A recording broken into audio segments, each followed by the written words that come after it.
কয়েক রকম আচারের মাঝে আমড়ার আচারটা কিন্তু খুবই মজার। তো আমার চ্যানেলে আরও বেশ কিছু আচারের রেসিপি আছে, ওগুলো হচ্ছে আমি আমের সিজনে আপনাদের সাথে শেয়ার করেছিলাম। তো আজকে শেয়ার করছি আমড়ার আচার। এই আচারটাও খুবই টেস্টি, আর আসছে কুরবানি ঈদে মাংসের সাথে এই আচারটা খেতে কিন্তু দারুণ জমে যাবে। তো চলুন দেখে নেই কীভাবে এই আমড়ার আচারটা আমি তৈরি করেছি। তো আমড়ার আচার তৈরি করার জন্য আমি এখানে 1 কেজির মতো কাঁচা আমড়া নিয়েছি। যতটা সম্ভব কাঁচা টাইপের নিতে হবে। তো এখন যেটা করতে হবে, এই আমড়াগুলোকে খোসাটা ছাড়িয়ে নিতে হবে। আমি একটা পিলার দিয়ে খোসাটাকে ছাড়িয়ে নিচ্ছি, আর খোসাটা এমনভাবে ছাড়াতে হবে যাতে একদম সাদা অংশটা বের না হয়ে যায়, কিছুটা সবুজ আবরণ উপরে থেকে যায়, ওরকম করে ছাড়িয়ে নিতে হবে। আর পিলার দিয়ে আমড়ার খোসাটা ছাড়ানো খুবই সহজ, ছুরি থেকে অনেকটা সহজ পিলারের সাহায্যে ছুলিয়ে নিলে।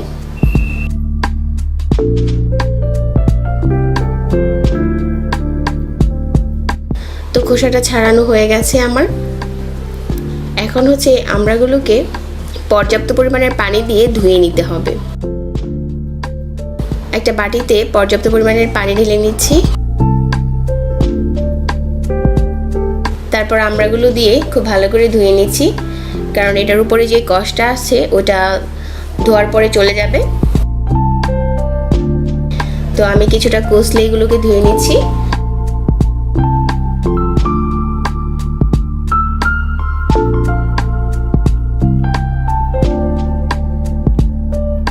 ধুয়ে খুব ভালো করে পানি ঝরিয়ে নিচ্ছি। তো আমড়াগুলোকে এখন পানি জড়ানো হয়ে গেছে, আর একটা আমড়া নিয়ে এরকম করে আমি কেটে নিচ্ছি। আর আমড়ার ভিতরে কিন্তু চোচা থাকে, এই জন্য কাটাটা একটু কষ্টকর। তো এইভাবে করে কেটে নিতে পারেন। আর মাঝখানের যেই বিচিটা আছে ওইটাকে আমি ফেলে দিচ্ছি। আবার চাইলে একটা আমড়াকে 4 ভাগ করেও কেটে নিতে পারেন। 4 ভাগ করে কেটে নেওয়ার পরে মাঝখান থেকে চোচাটাকে হাত দিয়ে টেনে উঠিয়ে নিতে হবে। বাস, আমার সবগুলো আমড়া কাটা হয়ে গেল। তো এখন হচ্ছে আচার তৈরি করার পালা। তো প্রথমে আমি আমড়াটাকে 1 চামচ মরিচের গুঁড়া, 1/2 চামচ হলুদের গুঁড়া আর পরিমাণ মতো লবণ দিয়ে মাখিয়ে নিচ্ছি। তো এটা মাখিয়ে কিছুক্ষণ রেখে দিতে হবে। তো হাত দিয়ে খুব ভালো করে মিশিয়ে নিচ্ছি। হাত দিয়ে মেশাবেন যাতে করে খুব ভালো করে মেশানো হয়। তো যেহেতু এখানে মরিচ দেওয়া আছে, সাথে সাথে হাতটাকেও ক্লিন করে নিতে হবে। তারপর আচারের জন্য আমি একটা মশলা তৈরি করে নিচ্ছি। দিয়ে দিচ্ছি 4-5টার মতো রসুনের কোয়া, 3-4টার মতো কাঁচা মরিচ, 1 টেবিল চামচ সরিষা, আর 1 টেবিল চামচ দিয়ে দিচ্ছি ধনিয়া, 1/2 চা চামচ দিয়ে দিচ্ছি 5 ফোড়ন, 1 টেবিল চামচ দিয়ে দিচ্ছি ভিনিগার। আর এই ভিনিগারটা দিয়ে আমি এটাকে পেস্ট তৈরি করে নিচ্ছি।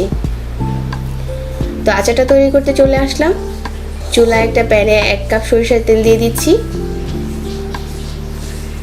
আর 4-5টার মতো রসুনের কোয়া দিয়ে দিচ্ছি, আর 3টার মতো দিয়েছি শুকনো মরিচ।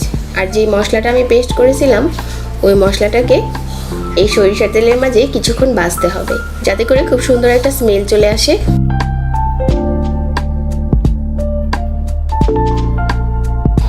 তো বেশ কিছুক্ষণ বেজে নিতে হবে।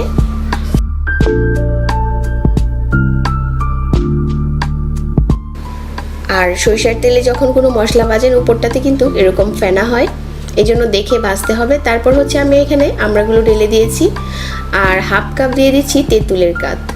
এটা অবশ্যই দিতে হবে, কারণ আমরা কিন্তু খুব টক হয় না, এটা আমরা সবাই জানি। তো ওইটার টক ভাবটা ধরে রাখার জন্য 1/2 কাপ তেঁতুলের কাত অবশ্যই দিতে হবে। আর এখানে 1/4 কাপ দিয়ে দিচ্ছি চিনি। চিনিটা সম্পূর্ণ যার যার নিজের টেস্ট অনুযায়ী দিবেন, বাড়িয়ে কমিয়ে নিতে পারেন। তো এখন দিয়ে দিচ্ছি 1/2 কাপ পানি। পানিটা দেওয়ার পর নেড়ে নেড়ে জাল করে নিতে হবে।